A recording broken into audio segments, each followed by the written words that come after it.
ने बहुत समझाया, अनुभव ज्ञान बिना सब झूठा, झूठी हाट लगाई। बड़े बड़े ऋषि मुनि, बड़े बड़े ज्ञानी पंडित बिना अनुभव ज्ञान के कथनी ज्ञान कथ के चले गए, लोगों का ज्ञान सुन सुन के अपना बना के चले गए, लेकिन धक्के ही खाते रहे। इसीलिए साहिब ने बोला है कि लिखा पढ़ी की है नहीं, और देखा देखी बात, दुल्ला दुल्हन मिल गए और फीकी पड़ी बारात। समझो इस बात को। कोई कहता है कि परमात्मा हमको मिल गया है, हमने उसको पा लिया है। आप उससे पूछेंगे ना कि कैसा है परमात्मा, अगर अनुभव नहीं होगा तो केवल बकवाद ही करेगा, बता नहीं पाएगा। याद रख, उसके स्वरूप को वो जानता नहीं है।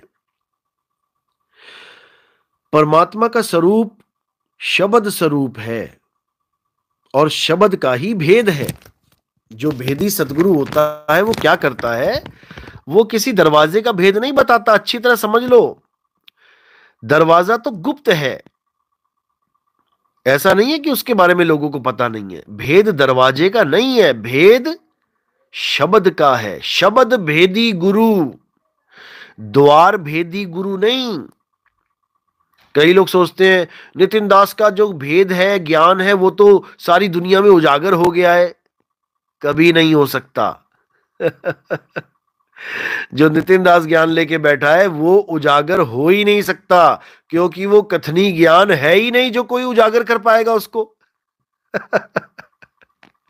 इतना भी नहीं समझ पाते।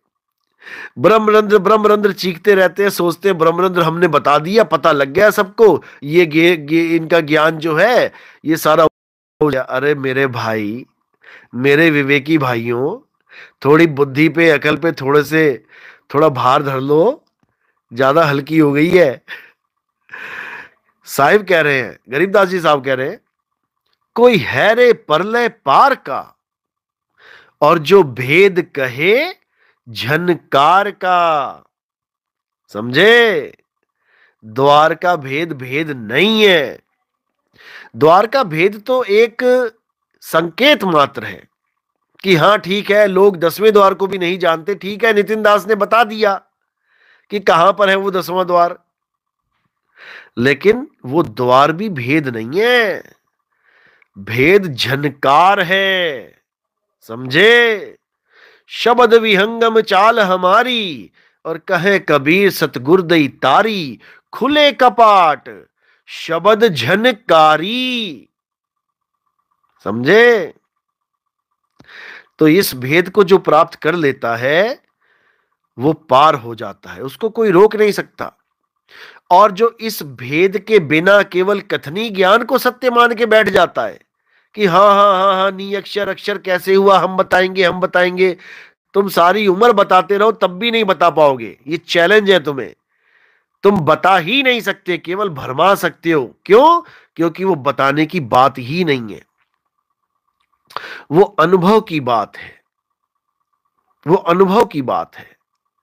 नर नारी के सुख को जैसे खस्सी नहीं पहचाने, तुम एक हिजड़े को, एक किन्नर को तुम ये ज्ञान करा के दिखा दो कि नर नारी का सुख क्या होता है, बातों से करवा दो ज्ञान, उसको अनुभव करवा दो जरा ज्ञान, तुम्हारा जन्म बीत जाएगा, तुम्हारी पुश्तों का जन्म बीत जाएगा, उसको वो अनुभव ज्ञान हो ही नहीं सकता। और अनुभव ज्ञान बिना सब झूठा, झूठी हाट लगाई। ऐसे नहीं बोल दिया कबीर साहब ने, ये बाणियां बहुत तोल मोल के बोली जाती हैं। और कुछ मूर्खानंद कहते हैं कबीर साहब तो अज्ञानी थे, ये बाणी का जाल बुनते रहे 90 साल तक, उसके बाद उन्हें 90 साल के बाद ज्ञान हुआ। अरे मूर्खानंदों, कहां तो तुम डूब के मरोगे किसी नाले वाले में, क्या बताऊं मैं, गंगा नदी भी नसीब नहीं होगी तुम्हें तो। जिस कबीर साहब ने बीजक की रचना करवा दी बचपन में ही, समझे?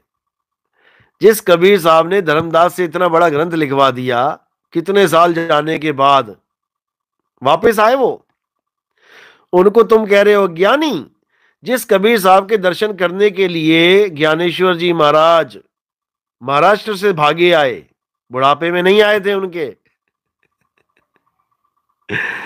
ये इतने बड़े निकम्मे हैं कि बस कुछ भी कोई बोल देता है उसी पे यकीन कर लेते हैं। ये कहानियां जो सुना रहा है, इसकी 2024 में सारी कहानियां बंद हो जाएंगी, क्योंकि जब हम अपनी सुनामी लेके आएंगे ना, तो ये सब बहते हुए दिखाई देंगे। हाँ, इनको शौक चढ़ा हुआ है गुरु बनने का, शौक चढ़ा है ज्ञानी बनने का, कोई बात नहीं, आओ, वेलकम है। हम तो चाहते हैं सारे छुपे रुस्तम निकल आए, जो भी छुप छुप के हमारा सत्संग सुनते हैं सब निकल आए बाहर, क्योंकि एक ही बार में सबका सफाया होगा।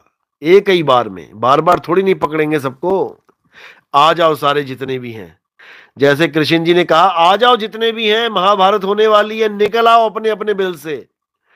और सारे राजाओं को एक ही रण क्षेत्र में खड़ा करके एक ही बार में सफाया कर दिया। इसी प्रकार 2024 बहुत इंपॉर्टेंट युग है भाई, ये बहुत इंपॉर्टेंट वर्ष है युग का। इसमें बहुत कुछ होगा, और ऐसा होगा कि पैरों से जमीन निकल जाएगी, देखते जाओ बस क्या होता है। इसमें पूरा सफाया कर दिया जाएगा। साहिब बंदगी, ज्ञान विचार, गुरुजी तुलसी साहिब हाथरस वाले भी आत्मज्ञानी थे। देखो, तुलसीदास हाथरस वाले ये इंगला पिंगला सुषमना के ज्ञानी थे, जिसको हम शिव योग कहते हैं।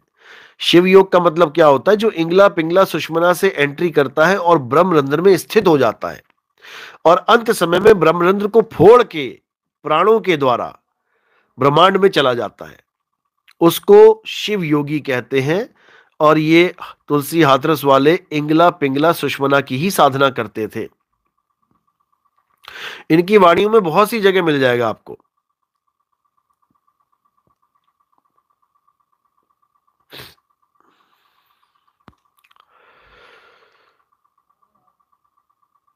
ज्ञानेश्वर महाराज संजीवनी समाधि सब गाते हैं, मगर भेद नहीं जानते। बिल्कुल, इस बार मराठा भाइयों को बहुत से लोगों को अच्छी तरह ज्ञान समझाया है, और ज्ञानेश्वर जी महाराज के भी कई भगत आए थे और अच्छी तरह समझ के गए हैं। वारकरी संप्रदाय वाले भी आए थे और स्वामी समर्थ वाले भी आए थे। बहुत ही अच्छी जागृति